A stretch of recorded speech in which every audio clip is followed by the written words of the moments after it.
Hi, and welcome back to the Frankenstein Read Aloud.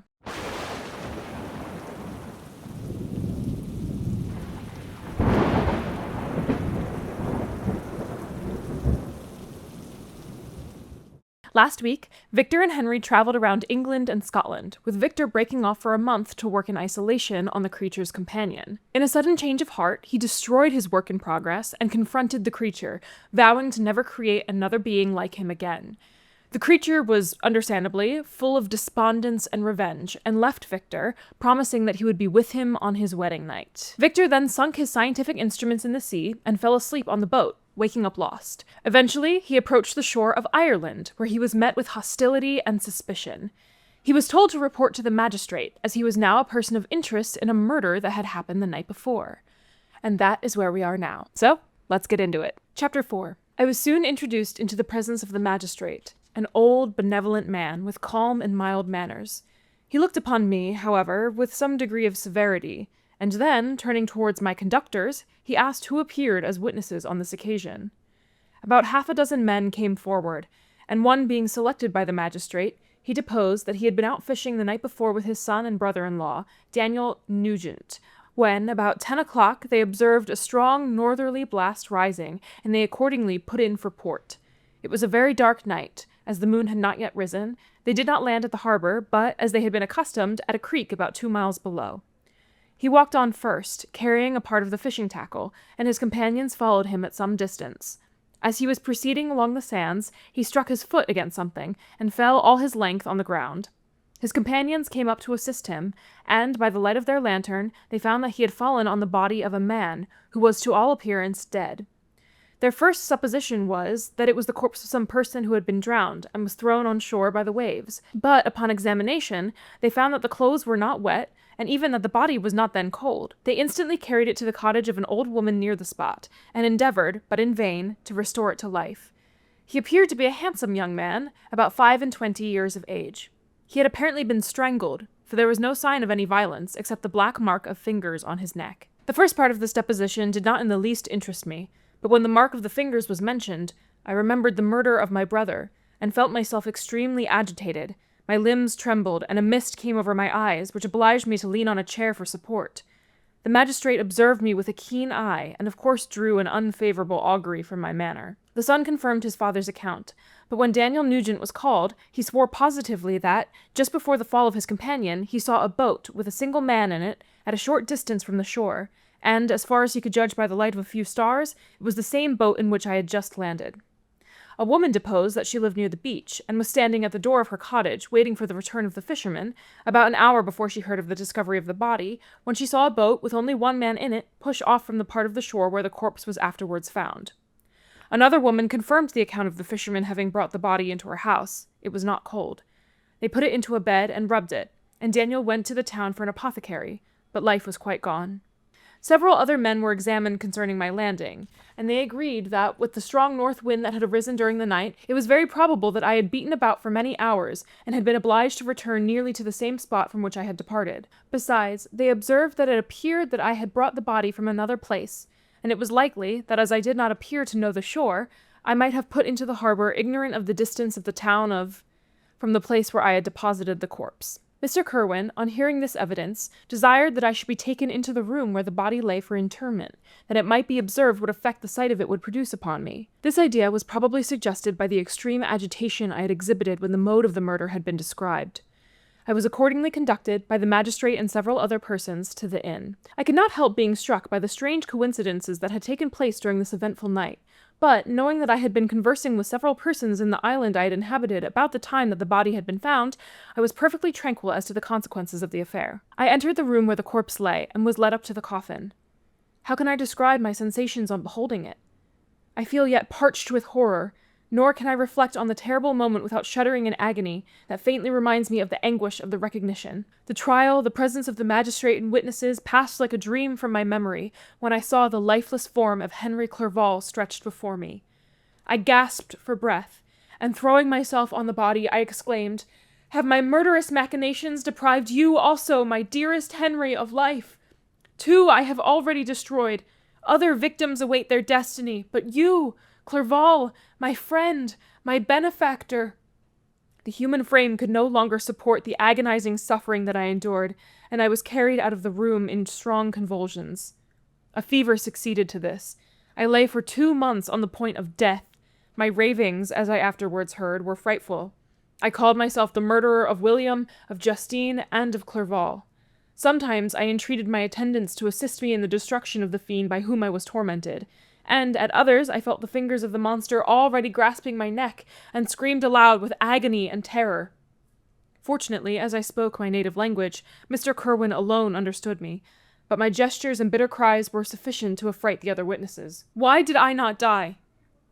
More miserable than man ever was before, why did I not sink into forgetfulness and rest? Death snatches away many blooming children, the only hopes of their doting parents. How many brides and youthful lovers have been one day in the bloom of health and hope, and the next to prey for worms and the decay of the tomb? Of what materials was I made, that I could thus resist so many shocks, which, like the turning of the wheel, continually renewed the torture? But I was doomed to live, and in 2 months found myself as awaking from a dream, in a prison, stretched on a wretched bed, surrounded by jailers, turnkeys, bolts, and all the miserable apparatus of a dungeon. It was morning. I remember, when I thus awoke to understanding, I had forgotten the particulars of what had happened, and only felt as if some great misfortune had suddenly overwhelmed me. But when I looked around, and saw the barred windows and the squalidness of the room in which I was, all flashed across my memory, and I groaned bitterly. This sound disturbed an old woman who was sleeping in a chair beside me. She was a hired nurse, the wife of one of the turnkeys, and her countenance expressed all those bad qualities which often characterize that class. The lines of her face were hard and rude, like that of persons accustomed to see, without sympathizing, insights of misery. Her tone expressed her entire indifference. She addressed me in English, and the voice struck me as one that I had heard during my sufferings. "Are you better now, sir?" said she. I replied in the same language, with a feeble voice. "I believe I am, but if it all be true, if indeed I did not dream, I am sorry that I am still alive to feel this misery and horror." "For that matter," replied the old woman, "if you mean about the gentleman you murdered, I believe that it were better for you if you were dead, for I fancy it will go hard with you, but you will be hung when the next sessions come on. However, that's none of my business. I am sent to nurse you and get you well. I do my duty with a safe conscience. It were well if everybody did the same." I turned with loathing from the woman who could utter so unfeeling a speech to a person just saved, on the very edge of death, but I felt languid and unable to reflect on all that had passed. The whole series of my life appeared to me as a dream. I sometimes doubted if indeed it were all true, for it never presented itself to my mind with the force of reality. As the images that floated before me became more distinct, I grew feverish. A darkness pressed around me. No one was near me who soothed me with the gentle voice of love. No dear hand supported me. The physician came and prescribed medicines, and the old woman prepared them for me, but utter carelessness was visible in the first, and the expression of brutality was strongly marked in the visage of the second. Who could be interested in the fate of a murderer, but the hangman who would gain his fee? These were my first reflections, but I soon learned that Mr. Kerwin had shown me extreme kindness. He had caused the best room in the prison to be prepared for me, wretched indeed was the best, and it was he who had provided a physician and a nurse. It is true he seldom came to see me, for although he ardently desired to relieve the sufferings of every human creature, he did not wish to be present at the agonies and miserable ravings of a murderer. He came, therefore, sometimes to see that I was not neglected, but his visits were short and at long intervals. One day, when I was gradually recovering, I was seated in a chair, my eyes half open, and my cheeks livid like those in death. I was overcome by gloom and misery, and often reflected I had better seek death than remain miserably pent up, only to be let loose in a world replete with wretchedness. At one time I considered whether I should not declare myself guilty, and suffer the penalty of the law, less innocent than poor Justine had been. Such were my thoughts, when the door of my apartment was opened, and Mr. Kerwin entered. His countenance expressed sympathy and compassion. He drew a chair close to mine, and addressed me in French. "I fear that this place is very shocking to you. Can I do anything to make you more comfortable?" "I thank you. But all that you mention is nothing to me. On the whole earth there is no comfort which I am capable of receiving. I know that the sympathy of a stranger can be but of little relief to one borne down as you are by so strange a misfortune. But you will, I hope, soon quit this melancholy abode, for doubtless evidence can easily be brought to free you from the criminal charge. That is my least concern. I am, by a course of strange events, become the most miserable of mortals. Persecuted and tortured as I am and have been, can death be any evil to me?" Nothing, indeed, could be more unfortunate and agonizing than the strange chances that have lately occurred. You were thrown by some surprising accident on this shore, renowned for its hospitality, seized immediately, and charged with murder. The first sight that was presented to your eyes was the body of your friend, murdered in so unaccountable a manner and placed, as it were, by some fiend across your path. As Mr. Kerwin said this, notwithstanding the agitation I endured on this retrospect of my sufferings, I also felt considerable surprise at the knowledge he seemed to possess concerning me. I suppose some astonishment was exhibited in my countenance, for Mr. Kerwin hastened to say, "It was not until a day or two after your illness that I thought of examining your dress, that I might discover some trace by which I could send to your relations an account of your misfortune and illness. I found several letters, and among others one which I discovered from its commencement to be from your father. I instantly wrote to Geneva. Nearly 2 months have elapsed since the departure of my letter. But you are ill, even now you tremble. You are unfit for agitation of any kind. This suspense is 1,000 times worse than the most horrible event. Tell me what new scene of death has been acted, and whose murder I am now to lament." "Your family is perfectly well," said Mr. Kerwin, with gentleness, "and someone, a friend, is come to visit you. I know not by what chain of thought the idea presented itself, but it instantly darted into my mind that the murderer had come to mock at my misery, and taunt me with the death of Clerval, as a new incitement for me to comply with his hellish desires. I put my hand before my eyes and cried out in agony, 'Oh, take him away! I cannot see him! For God's sake, do not let him enter!' Mr. Kerwin regarded me with a troubled countenance. He could not help regarding my exclamation as a presumption of my guilt, and said, in rather a severe tone, 'I should have thought, young man, that the presence of your father would have been welcome, instead of inspiring such violent repugnance.' 'My father!' cried I, while every feature and every muscle was relaxed from anguish to pleasure. 'Is my father indeed come? Oh, how kind, how very kind! But where is he? Why does he not hasten to me?' My change of manner surprised and pleased the magistrate.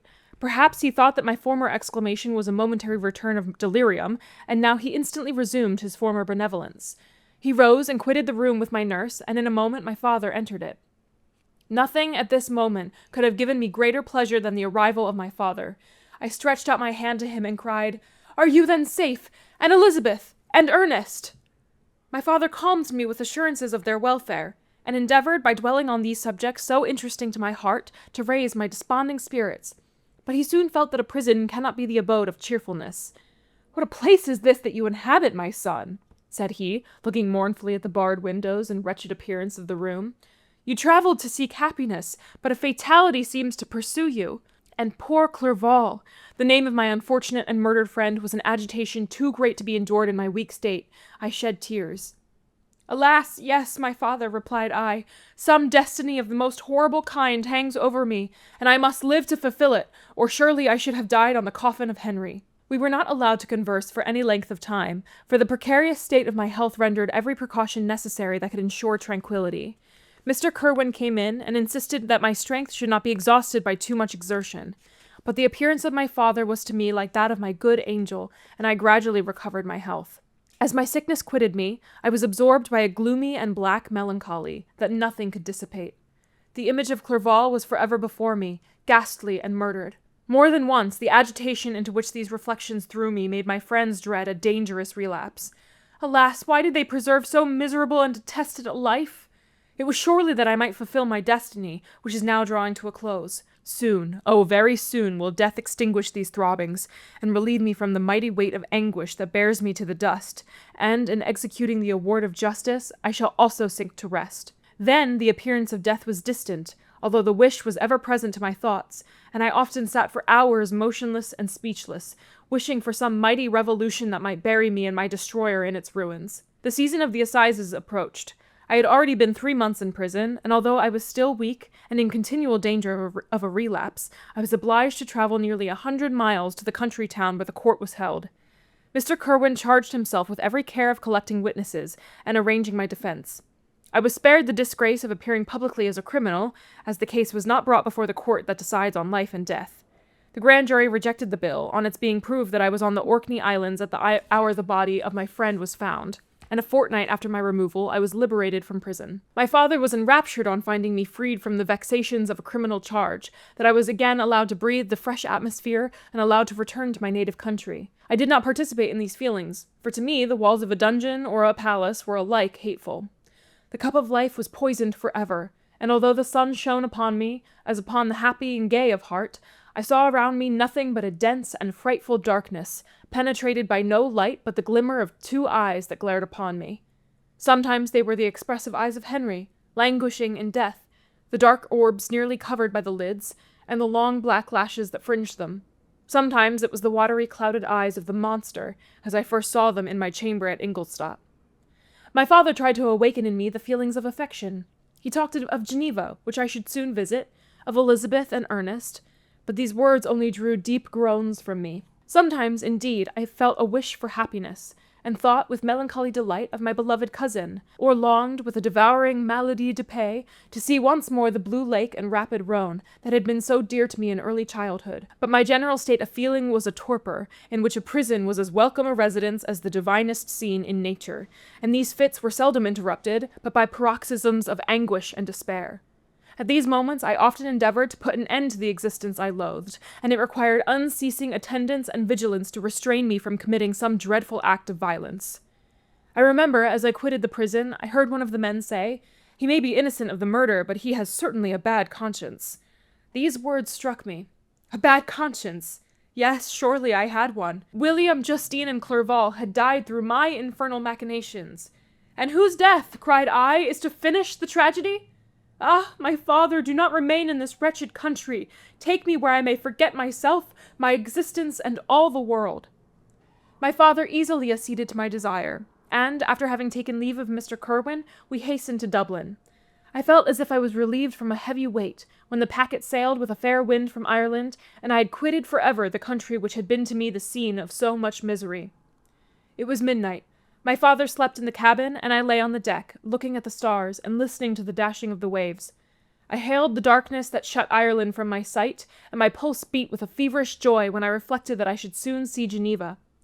The past appeared to me in the light of a frightful dream, yet the vessel in which I was, the wind that blew me from the detested shore of Ireland and to the sea which surrounded me, told me too forcibly that I was deceived by no vision, and that Clerval, my friend and dearest companion, had fallen a victim to me and the monster of my creation. I repassed in my memory my whole life, my quiet happiness while residing with my family in Geneva, the death of my mother, and my departure for Ingolstadt.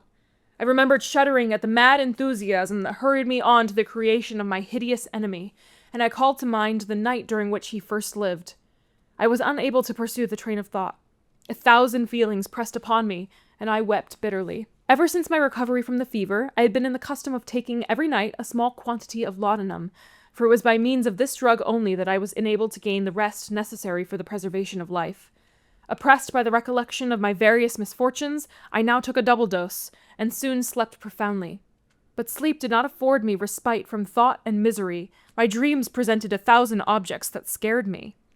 Towards morning I was possessed by a kind of nightmare. I felt the fiend's grasp in my neck. I could not free myself from it.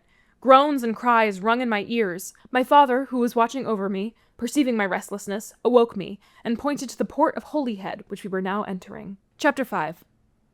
We had resolved not to go to London, but to cross the country to Portsmouth, and thence to embark for Havre. I preferred this plan principally because I dreaded to see again those places in which I had enjoyed a few moments of tranquillity with my beloved Clerval. I thought with horror of seeing again the persons whom we had been accustomed to visit together, and who might make inquiries concerning an event the very remembrance of which made me again feel the pang I endured when I gazed on his lifeless form in the inn at... As for my father, his desires and exertions were bounded to the again seeing me restored to health and peace of mind. His tenderness and attentions were unremitting. My grief and gloom was obstinate, but he would not despair. Sometimes he thought that I felt deeply the degradation of being obliged to answer a charge of murder, and he endeavored to prove to me the futility of pride. "Alas, my father," said I, "how little you do know me! Human beings, their feelings and passions would indeed be degraded if such a wretch as I felt pride. Justine, poor unhappy Justine, was as innocent as I, and she suffered the same charge. She died for it, and I am the cause of this. I murdered her. William, Justine, and Henry, they all died by my hands." My father had often, during my imprisonment, heard me make the same assertion. When I thus accused myself, he sometimes seemed to desire an explanation, and at others he appeared to consider it as caused by delirium, and that, during my illness, some idea of this kind had presented itself to my imagination, the remembrance of which I preserved in my convalescence.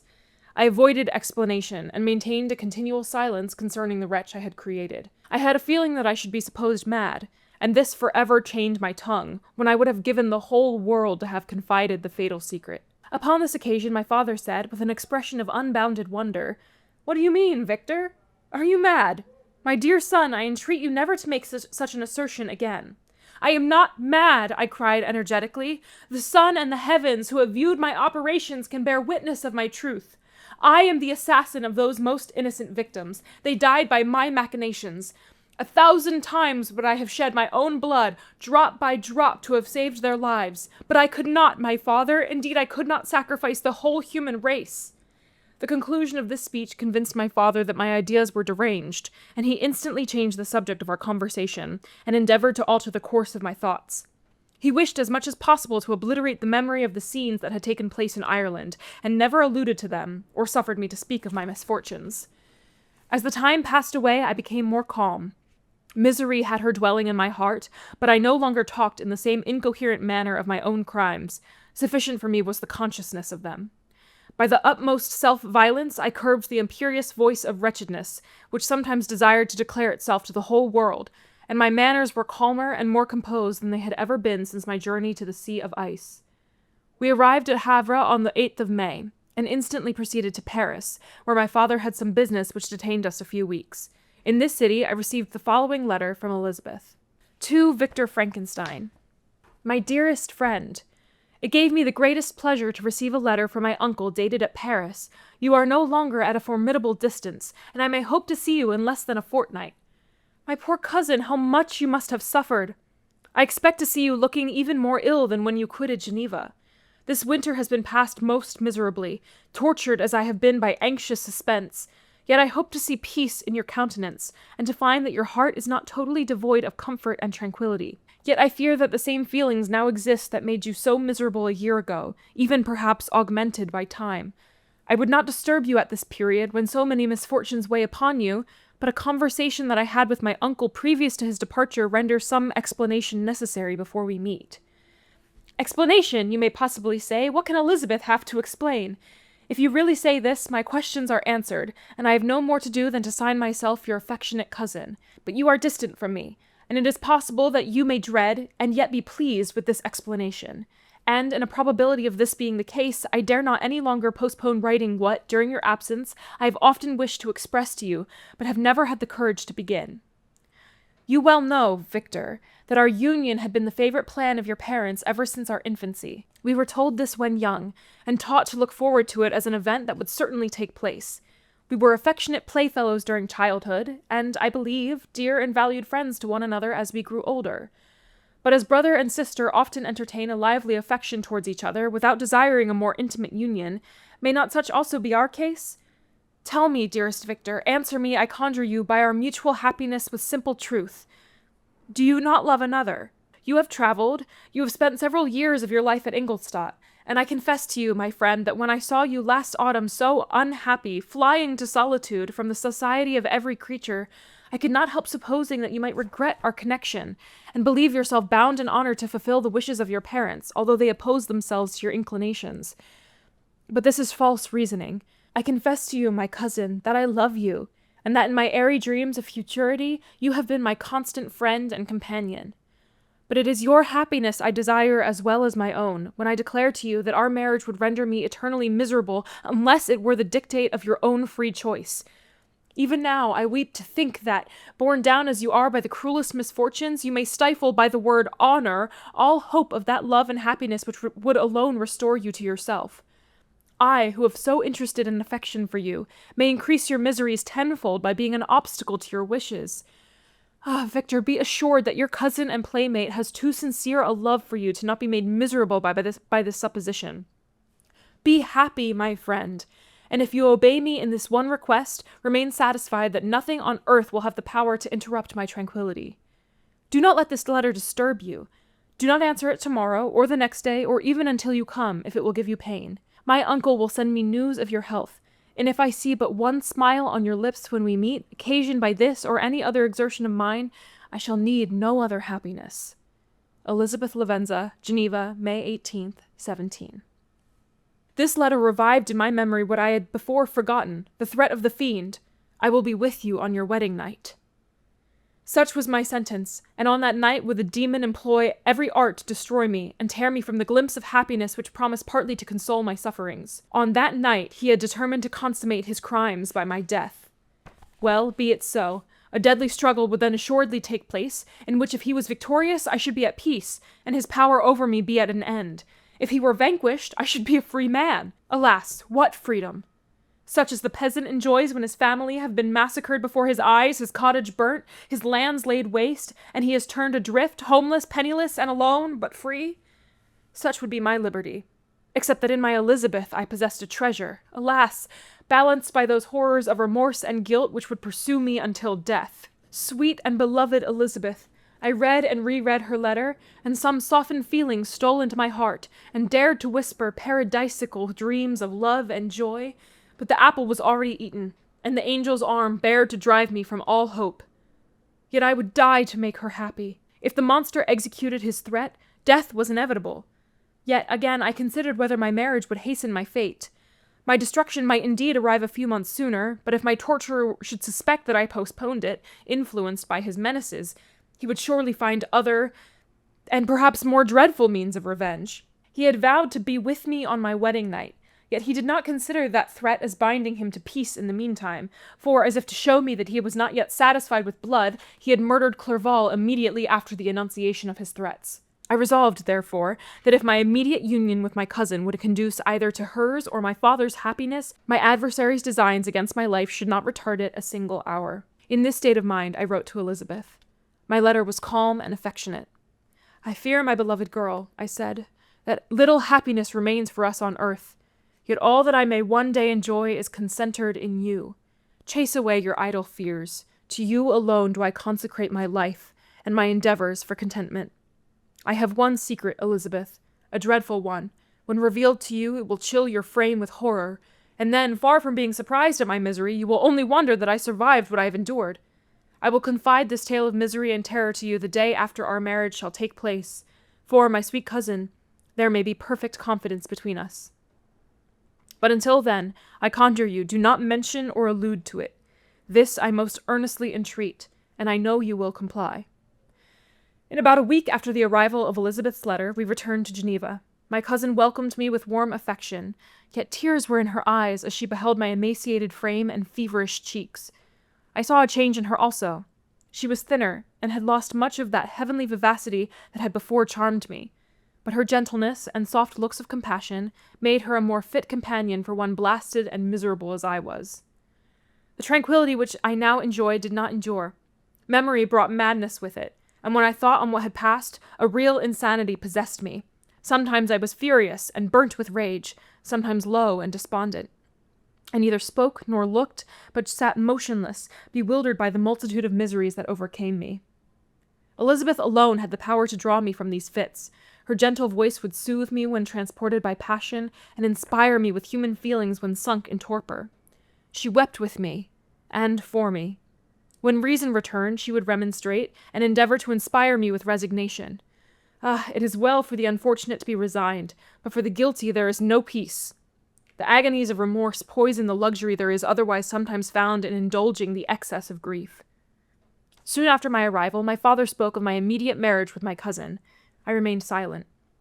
Have you, then, some other attachment? None on earth. I love Elizabeth, and look forward to our union with delight. Let the day therefore be fixed, and on it I will consecrate myself, in life or death, to the happiness of my cousin. My dear Victor, do not speak thus. Heavy misfortunes have befallen us, but let us only cling closer to what remains, and transfer our love for those whom we have lost to those who yet live. Our circle will be small, but bound close by the ties of affection and mutual misfortune. And when time shall have softened your despair, new and dear objects of care will be born to replace those of whom we have been so cruelly deprived. Such were the lessons of my father. But to me the remembrance of the threat returned. Nor can you wonder that, omnipotent as the fiend had yet been in his deeds of blood, I should almost regard him as invincible, and that when he had pronounced the words, "I shall be with you on your wedding night," I should regard the threatened fate as unavoidable. But death was no evil to me, if the loss of Elizabeth were balanced with it, And I, therefore, with a contented and even cheerful countenance, agreed with my father that if my cousin would consent, the ceremony should take place in 10 days, and thus put, as I imagined, the seal to my fate. Great God! If for one instant I had thought what might be the hellish intention of my fiendish adversary, I would rather have banished myself forever from my native country and wandered a friendless outcast over the earth than have consented to this miserable marriage. But, as if possessed of magic powers, the monster had blinded me to his real intentions, and when I thought that I prepared only my own death, I hastened that of a far dearer victim. As the period fixed for our marriage drew nearer, whether from cowardice or a prophetic feeling, I felt my heart sink within me. But I concealed my feelings by an appearance of hilarity that brought smiles and joy to the countenance of my father, but hardly deceived the ever-watchful and nicer eye of Elizabeth. She looked forward to our union with placid contentment, not unmingled with a little fear, which past misfortunes had impressed, that what now appeared certain and tangible happiness might soon dissipate into an airy dream, and leave no trace but deep and everlasting regret. Preparations were made for the event. Congratulatory visits were received, and all wore a smiling appearance. I shut up, as well as I could, in my own heart the anxiety that preyed there, and entered with seeming earnestness into the plans of my father, although they might only serve as the decorations of my tragedy. A house was purchased for us near Coligny, but whether we should enjoy the pleasures of the country, and yet be so near Geneva as to see my father every day, who would still reside within the walls for the benefit of Ernest, that he might follow his studies at the schools. In the meantime, I took every precaution to defend my person, in case the fiend should openly attack me. I carried pistols and a dagger constantly about me, and was ever on the watch to prevent artifice, and by these means gained a greater degree of tranquillity. Indeed, as the period approached, the threat appeared more as a delusion, not to be regarded as worthy to disturb my peace, while the happiness I hoped for in my marriage wore a greater appearance of certainty, as the day fixed for its solemnization drew nearer, and I heard it continually spoken of as an occurrence which no accident could possibly prevent. Elizabeth seemed happy. My tranquil demeanor contributed greatly to calm her mind. But on the day that was to fulfill my wishes and my destiny, she was melancholy, and a presentiment of evil pervaded her. And perhaps also she thought of the dreadful secret which I had promised to reveal to her that following day. My father was in the meantime overjoyed, and, in the bustle of preparation, only observed in the melancholy of his niece the diffidence of a bride. After the ceremony was performed, a large party assembled at my father's, but it was agreed that Elizabeth and I should pass the afternoon and night at Evian, and return to Coligny the next morning. As the day was fair and the wind favorable, we resolved to go by water. Those were the last moments of my life during which I enjoyed the feeling of happiness. We passed rapidly along. The sun was hot, but we were sheltered from its rays by a kind of canopy, while we enjoyed the beauty of the scene, sometimes on one side of the lake, where we saw Mount Salève, the pleasant banks of Montalegre, and at a distance, surmounting all, the beautiful Mont Blanc, and the assemblage of snowy mountains that in vain endeavor to emulate her. Sometimes coasting the opposite banks, we saw the mighty Jura opposing its dark side to the ambition that would quit its native country, and an almost insurmountable barrier to the invader who should wish to enslave it. I took the hand of Elizabeth. "You are sorrowful, my love. Ah, if you knew what I have suffered and what I may yet endure, you would endeavor to let me taste the quiet and freedom from despair that this one day at least permits me to enjoy." "Be happy, my dear Victor," replied Elizabeth. "There is, I hope, nothing to distress you, and be assured that if a lively joy is not painted in my face, my heart is contented. Something whispers to me not to depend too much on the prospect that is opened before us, but I will not listen to such a sinister voice. Observe how fast we move along, and how the clouds which sometimes obscure and sometimes rise above the dome of Mont Blanc render this scene of beauty still more interesting. Look also at the innumerable fish that are swimming in the clear waters, where we can distinguish every pebble that lies at the bottom. What a divine day! How happy and serene all nature appears!" Thus Elizabeth endeavored to divert her thoughts and mine from all reflection upon melancholy subjects. But her temper was fluctuating. Joy for a few instants shone in her eyes, but it continually gave place to distraction and reverie. The sun sank lower in the heavens. We passed the river Drance, and observed its path through the chasms of the higher and the glens of the lower hills.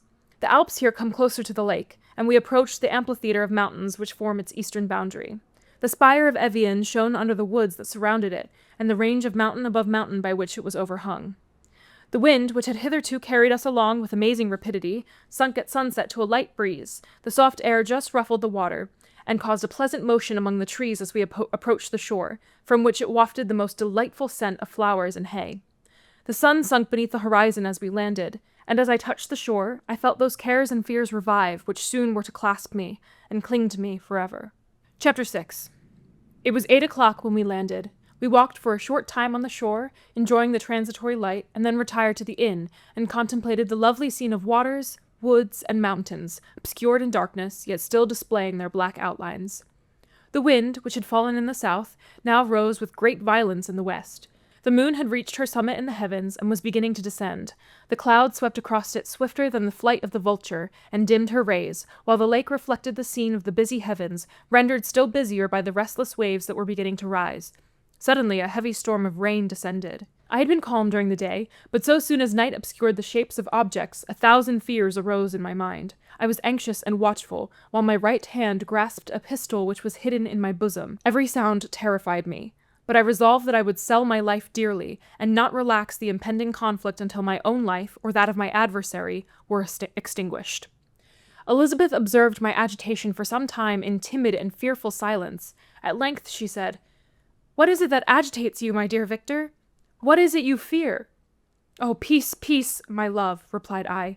"This night and all will be safe. But this night is dreadful, very dreadful." I passed an hour in this state of mind, when suddenly I reflected how dreadful the combat which I momentarily expected would be to my wife, and I earnestly entreated her to retire, resolving not to join her until I had obtained some knowledge as to the situation of my enemy. She left me, and I continued some time walking up and down the passages of the house, and inspecting every corner that might afford a retreat to my adversary. But I discovered no trace of him, and was beginning to conjecture that some fortunate chance had intervened to prevent the execution of his menaces, when suddenly I heard a shrill and dreadful scream. It came from the room into which Elizabeth had retired. As I heard it, the whole truth rushed into my mind. My arms dropped, the motion of every muscle and fiber was suspended. I could feel the blood trickling in my veins and tingling in the extremities of my limbs. This state lasted but for an instant. The scream was repeated, and I rushed into the room. Great God, why did I not then expire? Why am I here to relate the destruction of the best hope and the purest creature of earth?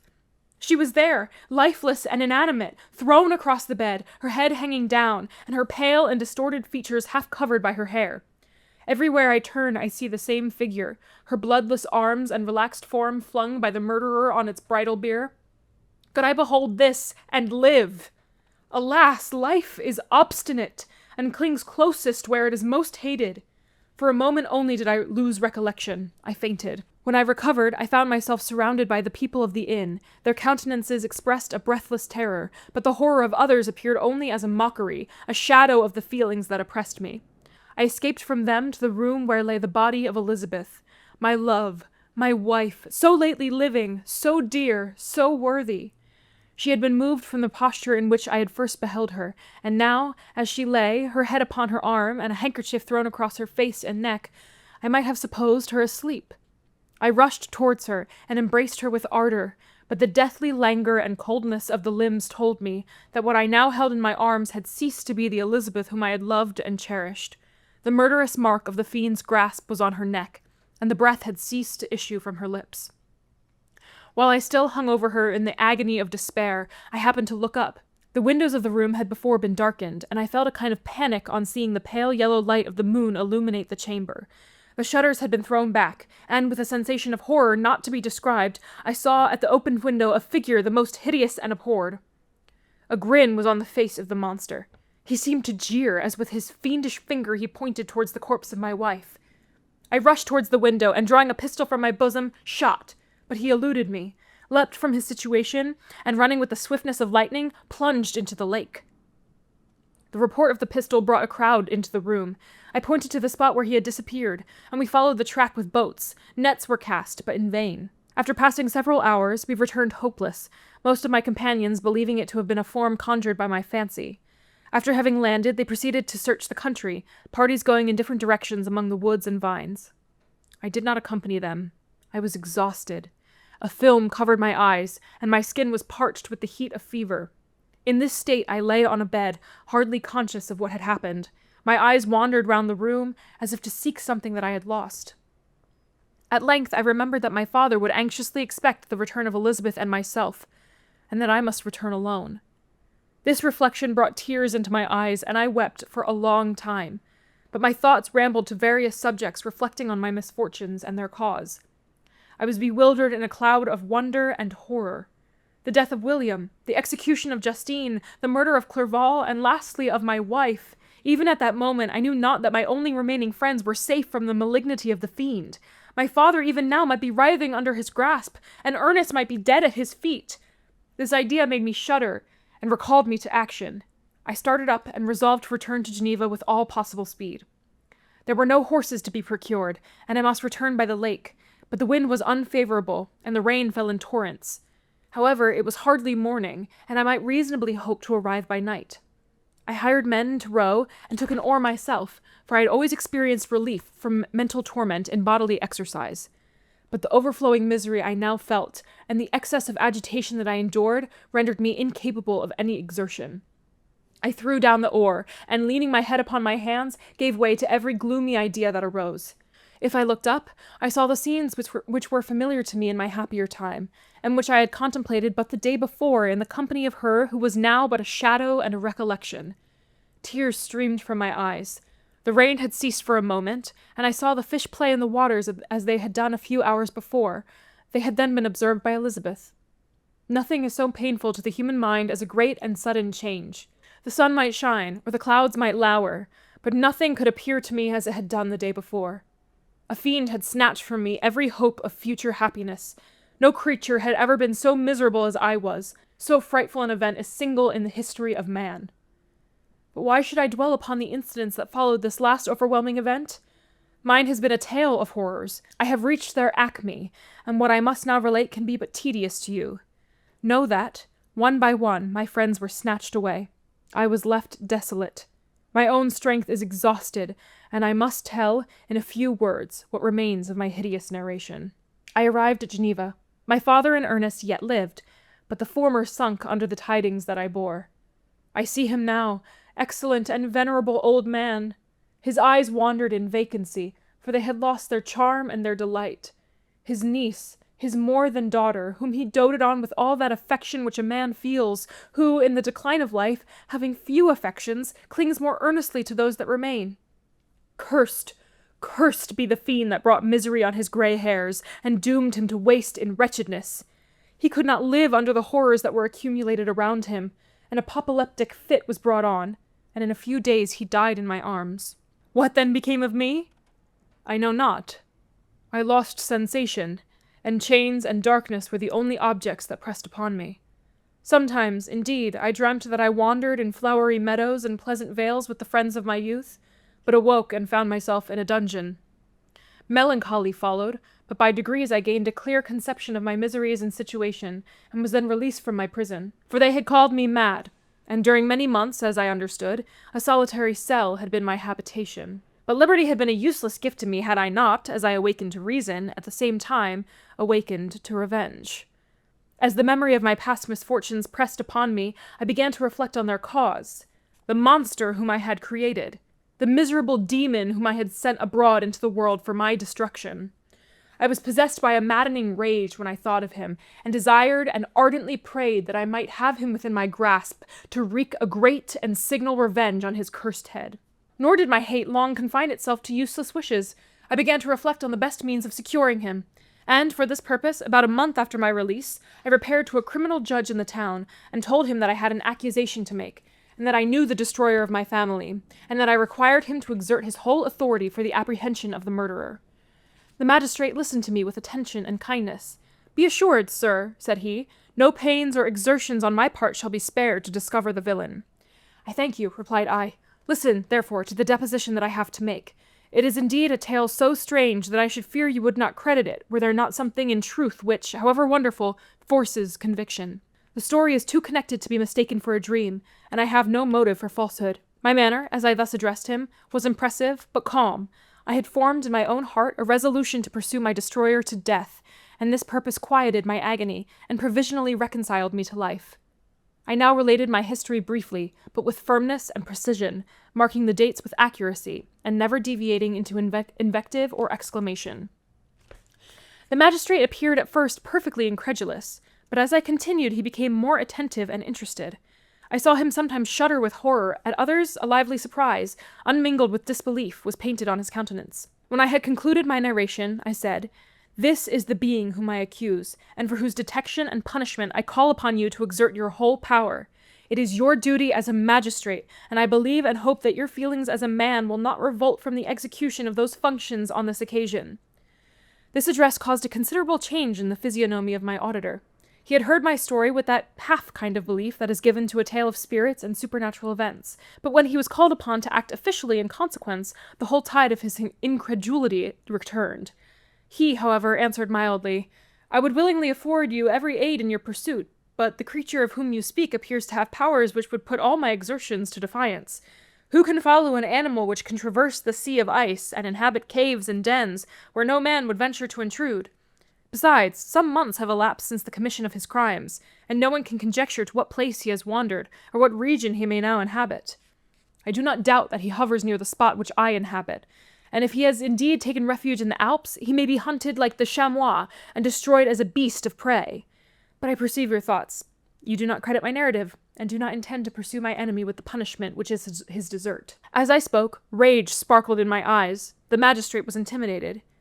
"You are mistaken," said he. "I will exert myself, and if it is in my power to seize the monster, be assured that he shall suffer punishment proportionate to his crimes.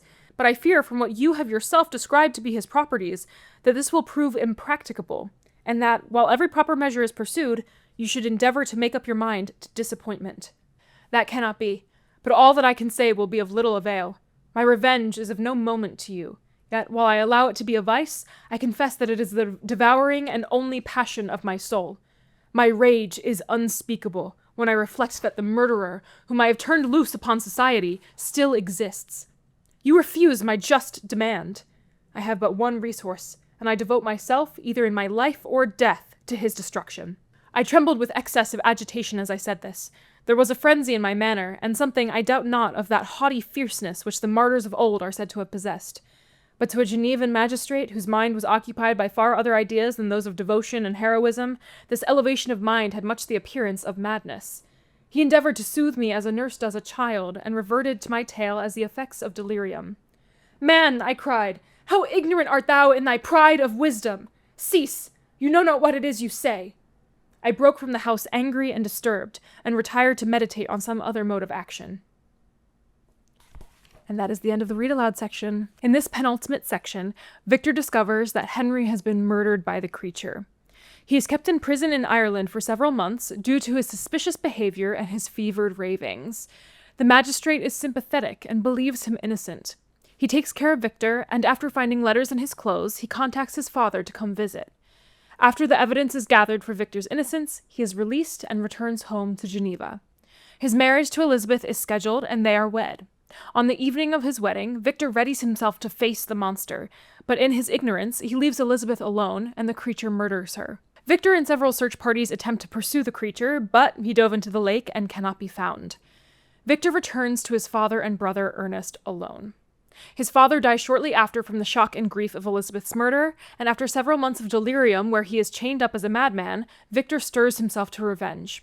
Upon being freed, he confides the whole tale to a magistrate and asks for the law's assistance in the revenge. The magistrate, while he mostly believes Victor, says that his forces would not likely be able to capture a being such as the creature, and Victor should prepare himself for disappointment. But Victor will not be satisfied until one or both of them is dead, and he sets off to pursue his revenge alone. Some questions. 1. The death toll rises. Have your moral opinions shifted about the creature and Victor? Why or why not?